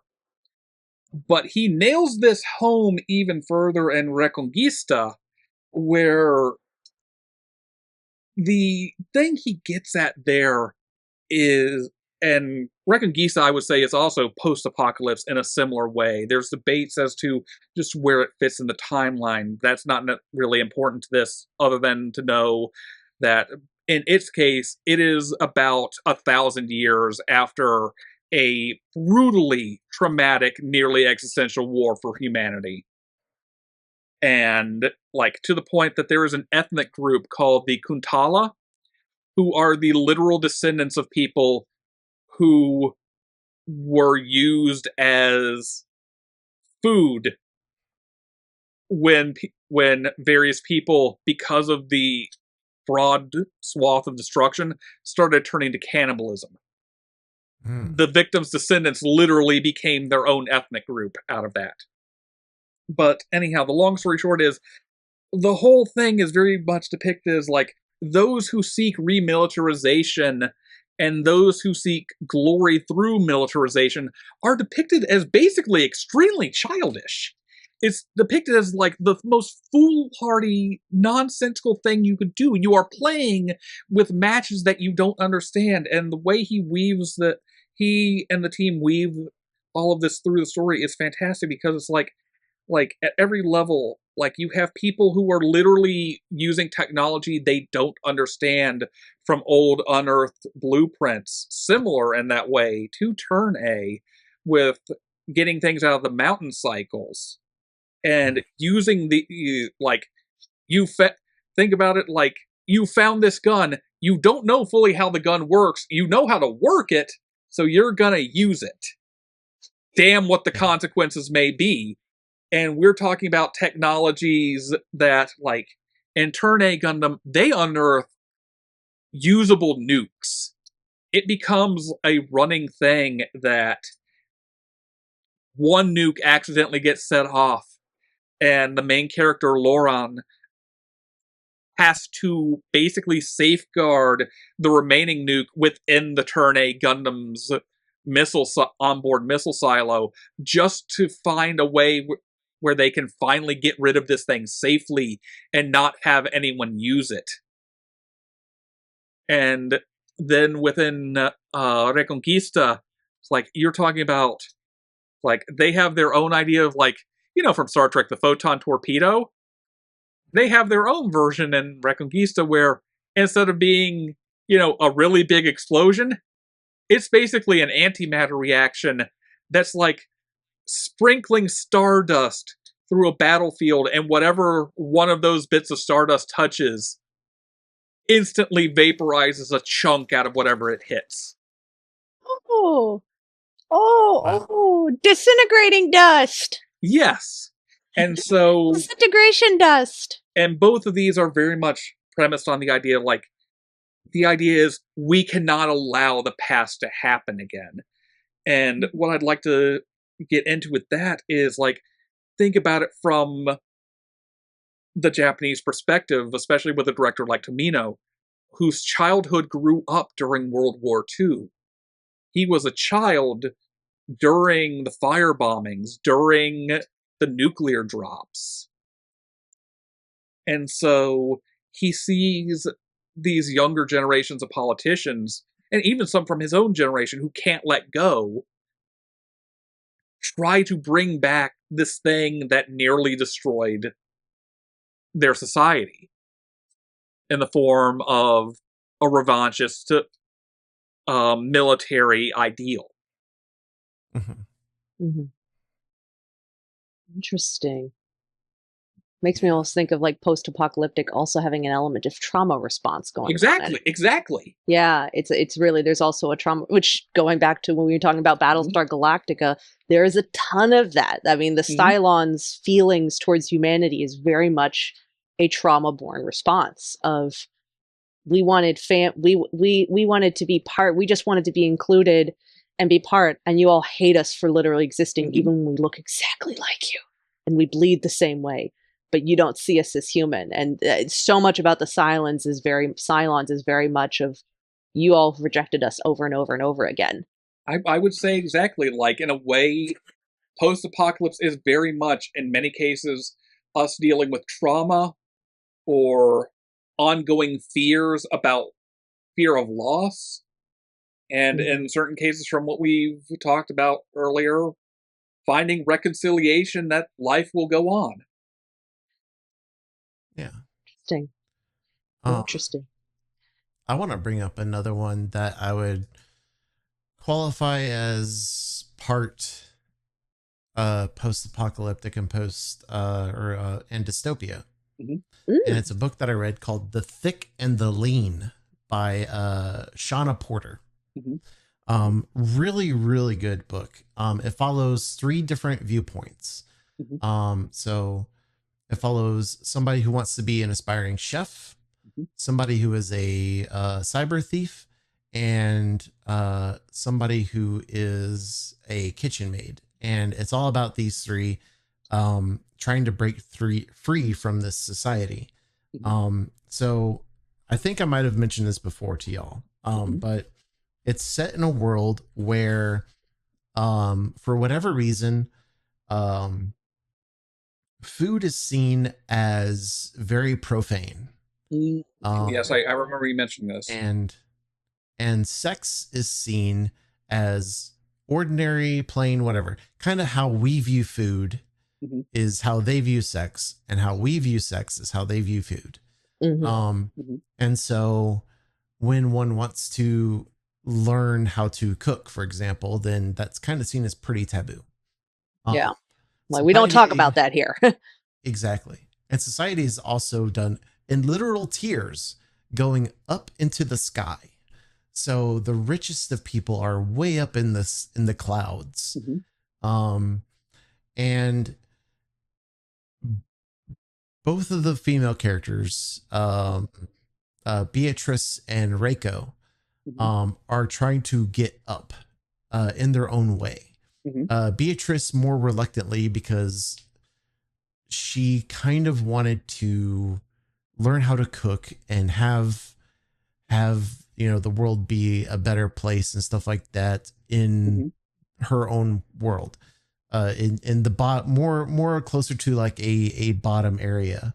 But that bottom area is ruled by a cult in her specific area, where they are taught to not eat, to the point where they are given a pill that suppresses hunger and gives you just enough nutrients and stuff that you need, that you don't need to eat anymore.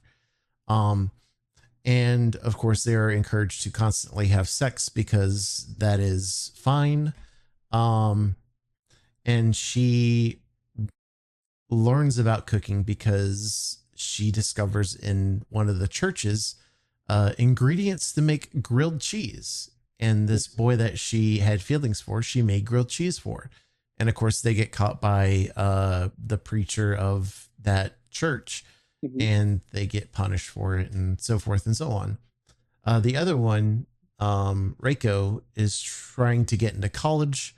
And she's good at what she does, but she has a tough time with funding. And when she gets screwed over by her college, she resorts to stealing in order to elevate herself, including making fake identities and all this stuff, marrying upward, all these things like that. And during the whole thing, you find out events that are occurring in the bottom part of the world that doesn't affect the top part because they're too rich to even notice the bottom. It's very capitalism. It's very body politics, stigmas. It's very focused on women issues.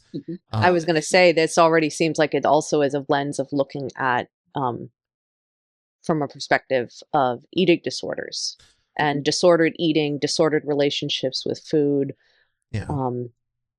which is something that, like, I know many people who've dealt with that. I also have family who have dealt with that. Yeah. You know. And even if you look at the cover of the book, you can see all those notes there. And the way that Porter frames everything, she treats food in regards of description the way that we would treat sex as description. It's there's a lot of sensuality and all this intimacy and like very risque kind of talk. But when she's describing sex acts, it's just as if, oh yeah, just pop in like a bite of sandwich and we're still going. What a way to reframe two very frankly charged conversational points. And because of the way we talk about them now, but completely switching them to reframe the conversation around them. Yeah. And let me tell you, like, this is a book worth buying. I already added it to my reading list. So that is to say that, you know, post-apocalypse and dystopias in relation to that can say a lot. They can be framed with certain groups of people in mind. In that case of that one, women, and in particular with Reiko, race is framed in there. It's almost like, and I say this somewhat with some sarcasm, it's almost like post-apocalyptic stories are a way for us to take maybe a zoomed-in view on aspects of life and society and look at them through a lens by blowing them up to create a revelatory event around them. Blowing up the event so that we can start to process what it is. It's almost like we're trying to illustrate this. I'm being ironic here. Yeah. I mean, it's that or blood orgies. Yeah. And speaking we're of going, blood we orgies, won't need. What's the funniest post-apocalyptic story you know? Oh, I had to. Oh my gosh. I mean, I mentioned mine earlier. Like I touched on the drama of it all, but I would also note that Apocalypse Hotel is very much a comedy as well, with the foibles of the staff, particularly our acting manager. I have forgotten her name, unfortunately. Forgive me, any fans out there. It's been a couple months since I finished it. Her foibles in trying to understand the various aliens. Also, I have to note this, especially given the way I have chosen to represent myself on this show. A set of main cast who come into the series about episode 2 or 3 and stick with us for the rest of the series, they're space Tanuki. Of course. They do take space raccoon dogs. They do take humanoid form for most of the show, but they are space Tanuki. And there are some certain cultural issues that have to get ironed out, apparently. Don't ask. I mean, let's just say, space raccoon dogs also tend to mark territory in a similar way to Earth raccoon dogs. And by that I mean latrines. Latrines. I thought you were going to say like hippos. No. Well, that's the number 2, especially for hippos. Yeah. And then with the propeller tail. Propeller tail. Yeah. Yeah, what's worse? Hippo number 2 or blood orgy? Blood orgy. Blood orgy. I mean, maybe this is just my brain freaks out at the, like my brain can handle. I don't know. My brain can handle orgy. My brain does not like the merging of the two. There was a thing there that my brain's like, no.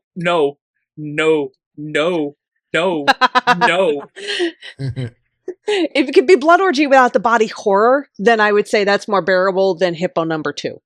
But that's just a relation to shit versus blood.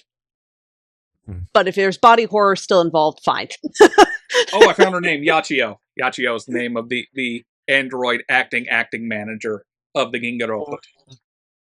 Yeah. For me, it would be probably Idiocracy is the one that comes to mind. I think it's one that a lot of people know. Mm-hmm. It's really dumb and silly. It's a Mike Judge film, which if you're familiar with Mike Judge, most people know him now for King of the Hill, but back in the earlier times, it was for Beavis and Butthead. Mm-hmm. And to a lesser extent, Daria, which that show deserved better. A lot of the shows from that era really did.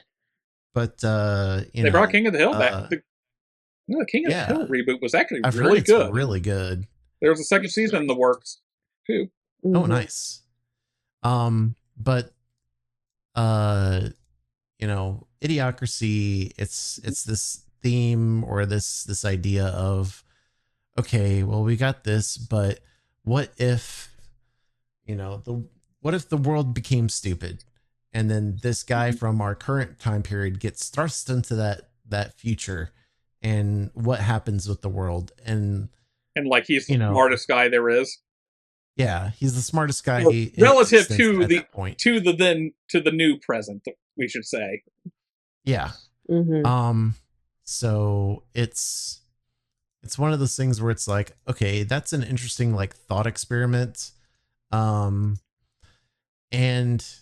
a lot of people use it the same way that they say 1984, which is to say they use it very flippantly. Mm-hmm. and just kind of spam it like, oh man, this is like Idiocracy, or 1984. It's like, okay, you want to explain that further?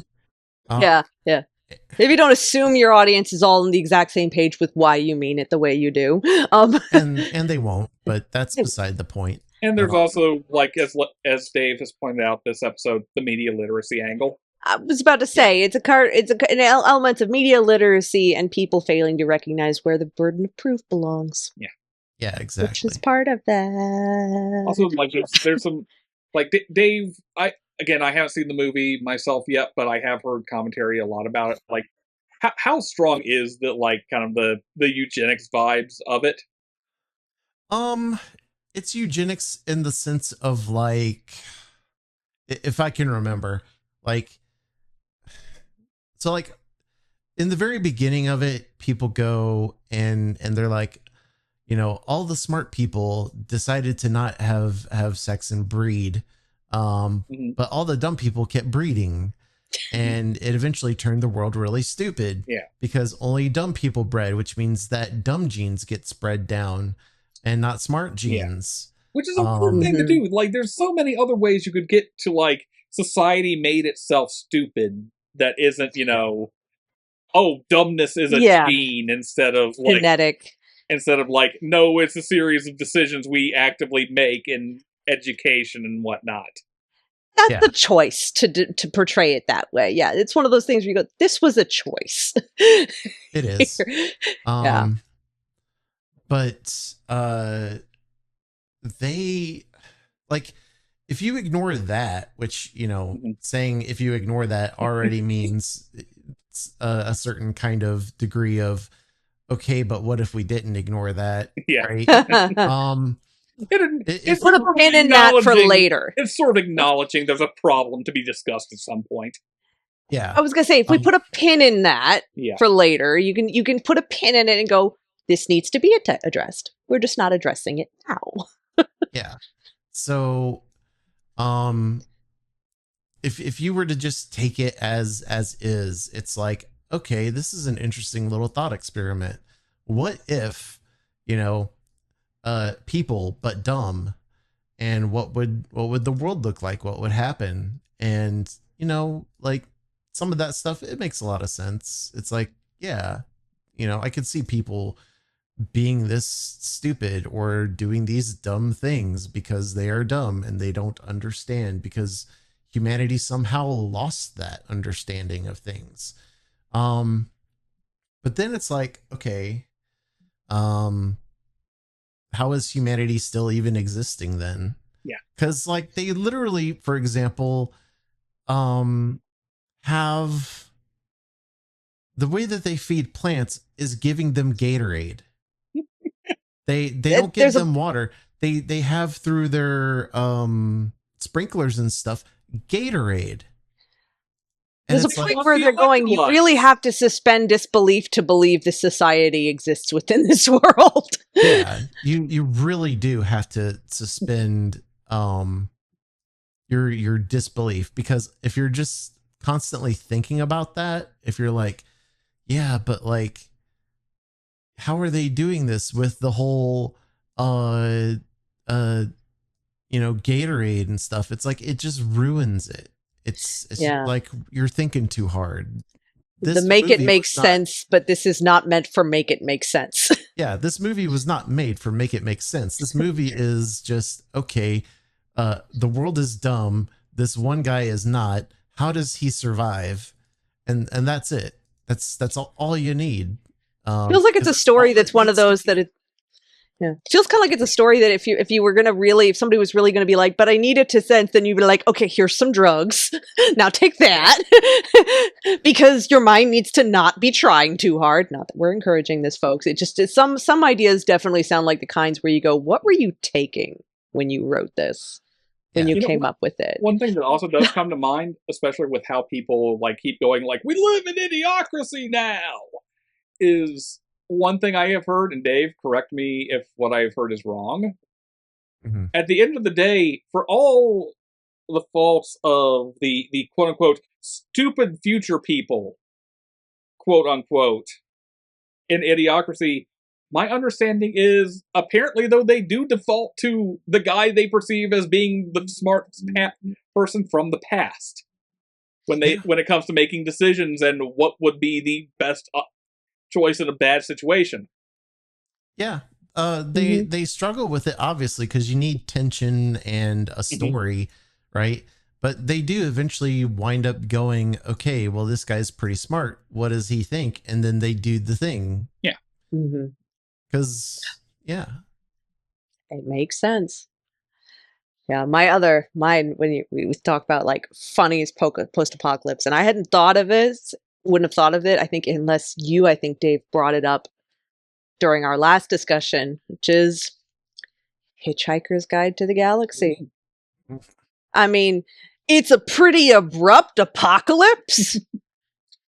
I mean, pretty much, done and done. When you consider that the apocalypse happens pretty fast and it's pretty no nonsense.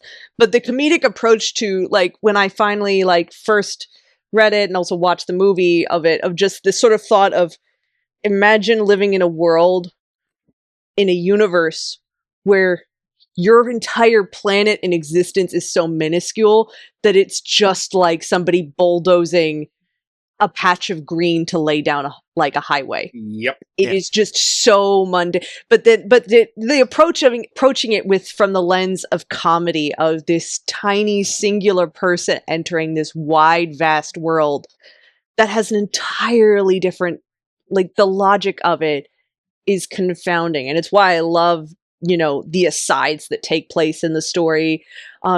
I love that the movie embraced the asides, because there's sort of this element of reminding the audience of humanity is just a microscopic drop. God, I have got to in a sea of insanity that already follows a logic pattern, but it is not necessarily the same logic pattern. I don't think I've read that thing since like late high school, early college, and I need to reread that. My copy up and disappeared on me. I think I've got an ebook copy of it now, but I also have the BBC miniseries. Yeah, I have an ebook copy of it. Yeah, and I remember listening to it back when I was in my early days of dog daycare. I remember it being one of the audiobooks I'd put on when I'd be in play areas. I was just about to say the audiobook or the audio. Or the audio book, which was narrated by I believe Stephen Fry, so delightfully enjoyable. So, I mean, another gentleman who could basically read the phone book. I think it was Stephen Fry. Yeah. So, not the problematic one, who I for some reason mix him and Stephen Fry up. So, yeah, not the one who's made some problematic and seems to like being contrarian to the world, and thinks he's funny for it. Okay, the potato just went panting over there, but yeah, just all to say that post-apocalypse doesn't have to be all serious. I mean, we were talking about it last week with dystopians and, Adventure Time, My Little Pony. I mean, they're dystopians, but they're born out of sort of implied and or mentioned or not mentioned apocalyptic events. And then you end up with these shows that are just like, but it's kind of like, the post-apocalypse can be nitty gritty and dark, or you can have fun with it. Yeah. And it doesn't mean the character's experience isn't of value. It's just, in some ways, it's also the other side of post-apocalypse of how do we approach disaster? How do we approach trials as humanity? Do we approach it always with the down and depressed, or is laughter a way that we cope with darkness? And I think that actually is a critical part of post-apocalyptic storytelling, is looking at how people approach disaster. I know you keep bringing it up, and I hadn't even thought I hadn't even thought of it when we were coming into this episode, but we mentioned Battlestar Galactica. And when I say that show actually has a lot more comedy in it than one would think, look no further than watching Gaius Baltar. Just literally, like, the more I watch it, the more I'm like, oh my gosh, this guy is hilarious. We're talking a guy who's pretty it's framed when you first meet him as being pretty self-centered. I wouldn't say narcissistic, but very much very focused, very selfish, very focused on his own survival, his own gains. But he's also highly intelligent, so he's one of those people who's very selfish and also happens to know, and on some level has realized that sometimes he's the smartest person in the world. But the show very quickly established that he actually doesn't really have any social smarts at all. And meanwhile, from the very beginning of the show, you also establish that after the disaster happens, he's getting visited by figments of his lover appearing to him while he's in the middle of places. And the number of times the show will have him sitting there and talking to like this image that he's not sure if it's a chip in his head or some figment of his own madness, or if it's some other deity of Caprica sitting there talking to him. And he's talking, and he'll be walking down a hallway, and you'll see a soldier walk by with this look like, what? Because the realization is they'll pan back and point out that he's basically talking to himself and having these active conversations sometimes very active conversations with no one. I don't know why, but I feel like my pop culture gestalt impression through osmosis of him was like, would you say there's a degree to which he bumblefucks himself through the show? Oh, he really does. There's such an element of that. And what I actually do appreciate more and more as I watch the show is he bumblefucks through it, but he does actually experience real character growth. And, the character you get at the end of the show is still kind of a doofus, but has gone through a lot of growth, too. Growth and change, especially in, like, the final season. But that's a whole aside. But I have a dumb idea. Question. What? If we were laying out tarot cards to describe characters, would he be the fool? Oh, he absolutely. And I don't just mean, like, is he foolish? I mean, like, in everything that the fool represents, at the beginning of the journey, etc., etc., etc. Is he the fool? I think he absolutely is the fool. I'm not really heavily knowledgeable on tarot cards and the meanings behind it, but from what I do know, I would absolutely agree that he is the fool. He is what everybody else sees as the idiot, but I mean, he also keeps surviving. He keeps surviving and he's learning, and there's sort of and some of the core things he's coming to, like it's like the fool is kind of like in a way you could say like Frodo Baggins is the fool for Lord of the Rings, the one who goes on the adventure of change and understanding of the world. It's less goof, more naive, and has so much to learn, and they are the one with the potential to learn. And that is Baltar in a nutshell. That is Baltar. You know, the funny thing about the fandom is you either love him or hate him, and to me that just speaks to James Callis's portrayal too, of being so good at going from compelling to selfish to the point of narcissist to actually being like, hey, I actually am a smart person, to being just the dumbest of dumb sitting there. So, but pointing us back to the question of funniest post-apocalyptic story or funny post-apocalypse, I think it just points to, again, that in a series that has some really dark areas, Battlestar has a lot more humor than I think you necessarily realize up front. And again, it comes back to humor is a way people cope. You know, they may hit on it more situationally. He may be the most overtly funny character, but they also hit on it situationally in the pilot's mess, in the way these soldiers, these fighters, these pilots interact, these people on the ship interact with each other, because what else are you going to do to keep morale up? Except sit there and be kind of dicks to each other sometimes, or, you know, you name it. It's just the sort of element of how people cope with the apocalypse. It reminds me, going back to Turn A Gundam, there's a scene that I love that exemplifies the humor of it all, and that is when they are going to the moon. They are on the carrier, the Wilgem, which is a ship capable of breaking out of Earth orbit and whatnot. But with a little help anyway.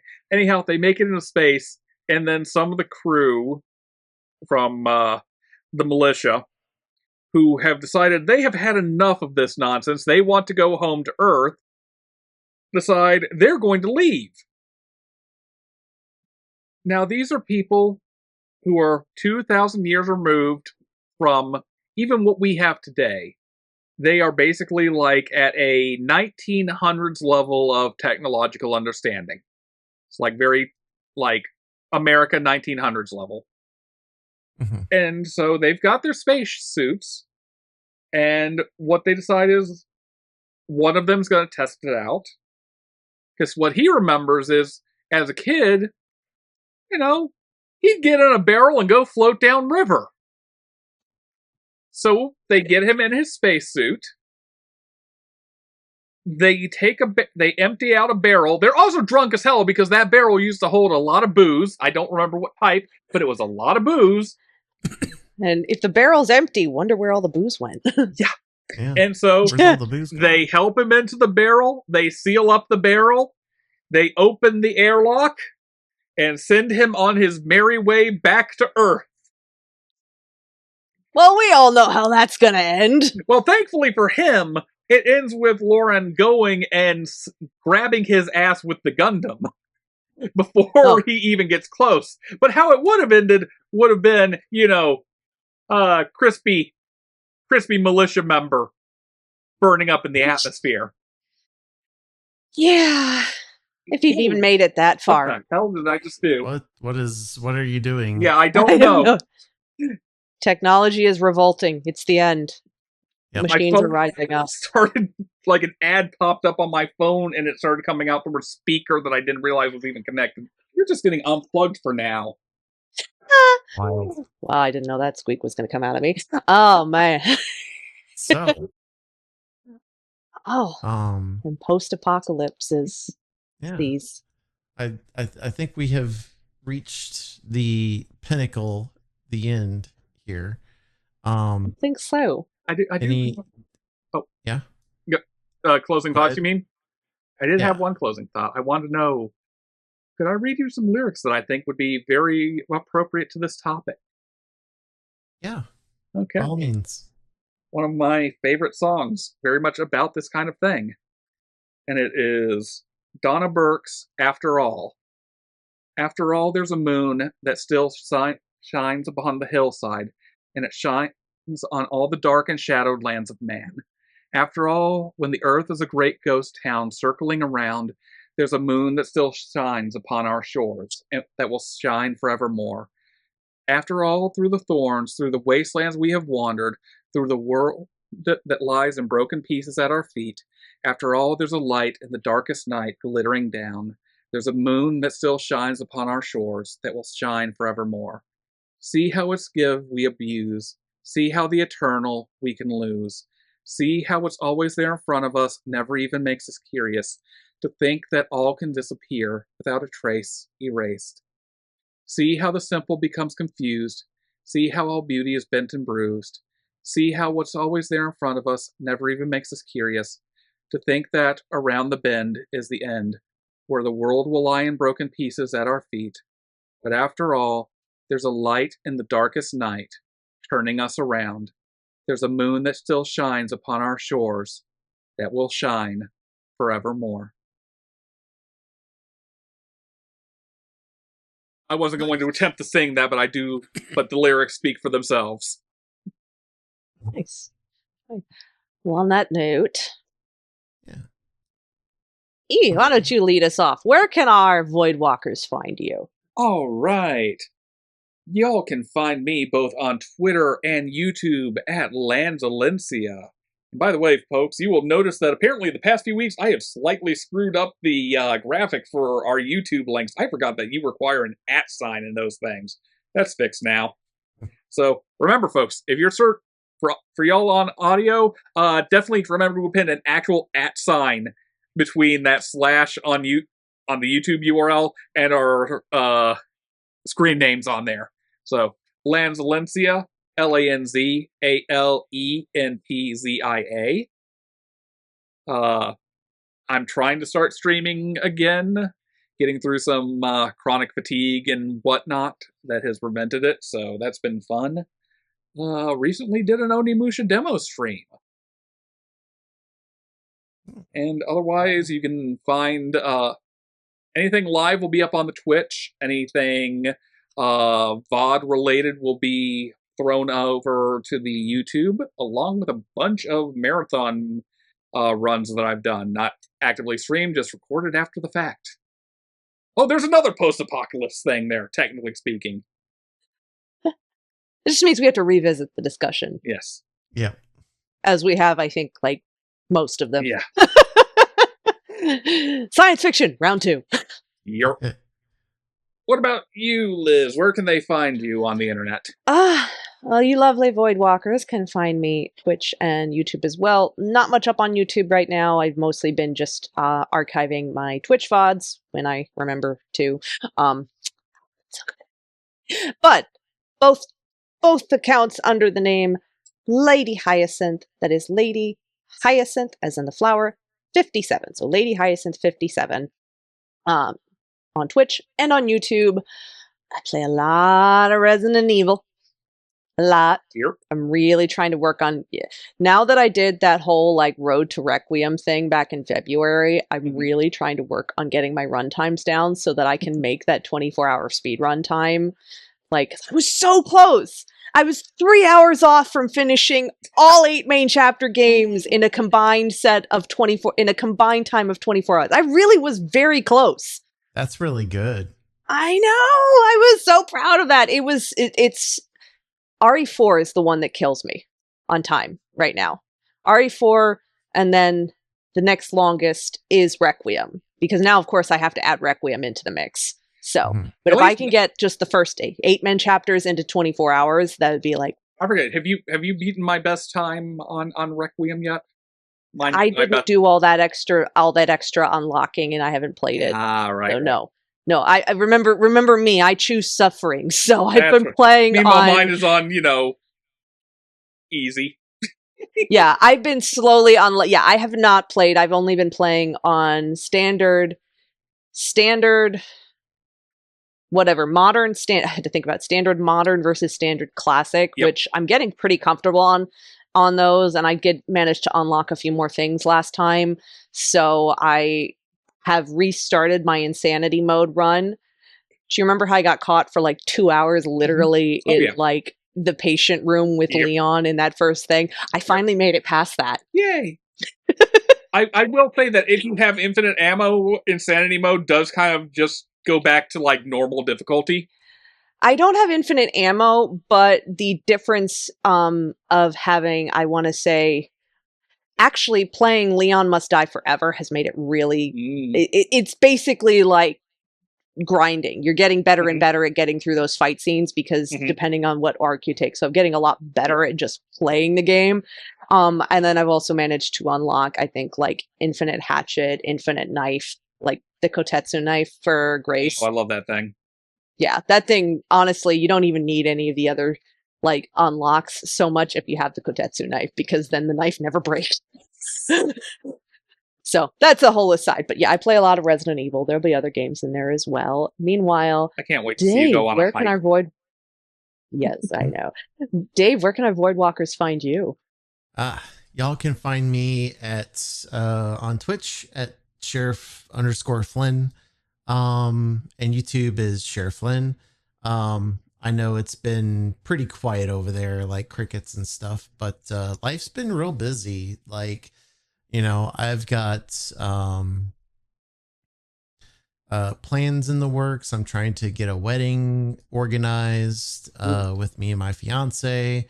Weddings are a lot of work. It really is. And we have like a year and a half, 2 years that we've got as far as like time, which a lot of people, they just kind of like dive in and go for it usually. But,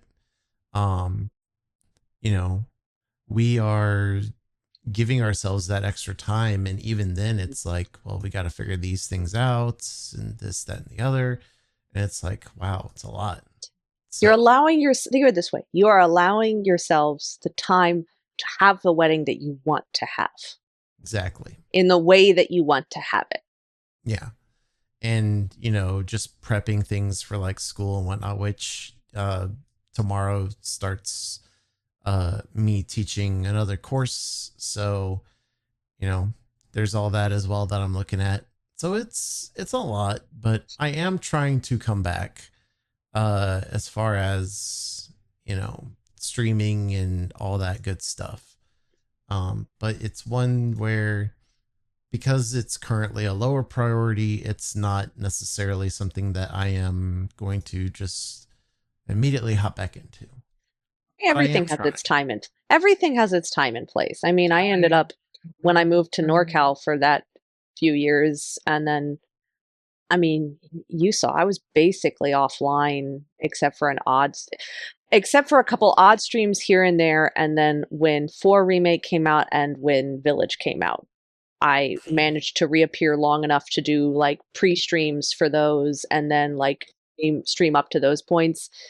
But outside of those, I kind of disappeared. Yeah. For a lot. I was not around a lot during those couple years. I appeared long enough to at least make sure the regulars knew I wasn't dead. Yeah. I was like, hi, I live. I haven't forgotten you all. We'll still do something. Okay, thanks, bye. Yeah, which hopefully, people don't forget. But at the same time, I understand it's been pretty quiet. So, sometimes that's just kind of how things shake out. But the good thing is that if that's the case, time happens and there will be more that will occur. More people will come back and stuff. But, I'm even going to be like full on changing the stuff that I play. Like I've mostly played like Dead by Daylight. I don't really have much interest in playing that as far as the video game is concerned anymore because of certain choices they've made and certain choices that I have made in turn. And that's just kind of what it is. And that's okay. You know, it's a game that's not going to be forever. And, you know, I still have the board game. And the board game plays pretty close to the video game that I don't feel like I'm missing out on anything. So it's okay. There you go. All things in their time. And you're right. No game is forever. Except for Duck Hunt. Duck Hunt is forever. That damn dog. Not you, Seamus. Not you. You're a good dog. Yes. Sorry, folks. Never mind, you also get a potato. Oh. Yep. Audio listeners, there is an adorable potato dog in Liz's lap right now. He makes appearances once in a while. Reminder, folks, we do have a video version. Check that out on our YouTube at... Where can they find us at, folks? Well, we are on Twitch, in fact, folks. If you look us up, the Confabulation Station on Twitch.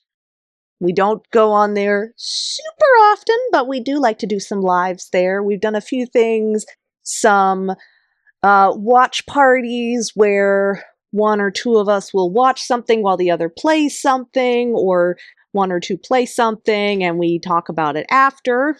We've also done a few live reacts to things like the Requiem, the first Requiem trailer. We did a live react. I hadn't seen it, so it's the first time I watched it. We've done a couple other... Yes, that one did get lost to time. Folks, remember to turn on saving your VODs if you're on Twitch. That's just the elusive one that, you know, part of Legends. We've also done a few other things like reactions, like movie reacts to weapons, other discussions. We did the Extra Life charity fundraiser where we did a combined, over the course of 3 streams, we streamed for a combined 24 hours. Combined. We didn't do it all at once. We ain't 21 anymore, y'all. Looking forward to that again if we want to do that again this year. Oh, I'm down for it completely. Oh, yeah. So we do fun things periodically, just not quite as regularly. But if you do want to catch us live there, you can. What are some of our other places our Voidwalkers can reach us? Well, our YouTube is also, handily enough, the Confabulation Station, where you can find video archives of this show with little additional bits of relevant footage added in there. You can find the VODs from our Twitch there as well, because Twitch likes to purge things rapidly. And also, you can find and chat with us either through comments or messages to our Blue Sky at the Confabulators on Blue Sky, or you can send an email to theconfabulators@gmail.com. So a lot of ways to get a hold of us, folks. We encourage you. Definitely say hi. We don't bite much. And we might even read your email on the show if we get emails. Ooh, unless you're a dick. If you're a dick, we just understand. If you're a dick, no. If you're a dick, we print it out and we throw darts at it. Ha! Yep. I was going to say, if you're a dick, we let Seamus pee on it. Well, you know, gotta pee somewhere, right? You gonna pee on it? You gonna pee on it, Bubba boy? Oh, we are definitely losing the plot now. Yeah, a little bit. When are we not when we end up on these things? That is true. Okay, I take some responsibility because I've been a bit of a space case today, but you know. That's okay. Whee! Orgy! So, with that, just a squeaky blood orgy. Yes, I did. Yeah. I've made it my mission to interject it awkwardly into this entire season. Oh, as you may or may not have noticed. God, that's my task for October, I think, is finding all the blood orgy bits. By the way, so with that, yeah. Actually, before we go, audience, if you want to help me out with that task, I would love some help with keeping track of that task. Just comment the timestamp of blood orgy. Yeah. Timestamp and blood orgy. We'll know what that means. The idea there is I'm apparently going to be cobbling together every blood orgy moment from I will season. help you with that, E, since I am largely responsible for it. I do appreciate that. I will take some responsibility for my actions. Also, hey, if he's on Cameo and any of you have Cameo spending money, like, it'd be really awesome if you got Sam Neill to do a thing for the show. I don't have Cameo money. I don't have it either. Audience, on the amount of money. Audience, is he on Cameo? I don't know if he is. I don't know. He might be just like chilling out on his farm because he has a farm, I believe. Living life, doing his thing, and being happy. Honestly, that does either. Yeah. I should have realized searching Sam Neill Cameo on Google was going to be a bad idea. Or somebody can find Paul W.S. Anderson. I mean, was his movie. Ask him how it was supposed to end. Yeah. So on that note, I'm Dave. I'm Liz. I'm E. Yep. And this is the potato. And if you Miles, don't know what got one more for the show? is, who can they ask? Ask your potato. Yeah. Ask your potato. Seamus, what the hell are we? Because I don't know. I just fart. The look on his face right now. Miles, you got one more for the show? Yeah, Miles has been chatty this episode. Because I'm in the chair this time instead of on the bed. I don't know why. All right. Well, Voidwalkers, our dearest Voidwalkers, we love you all. We thank you all for being here. And until next time. Later. Peace out. Dance us out, Seamus. Dance us out.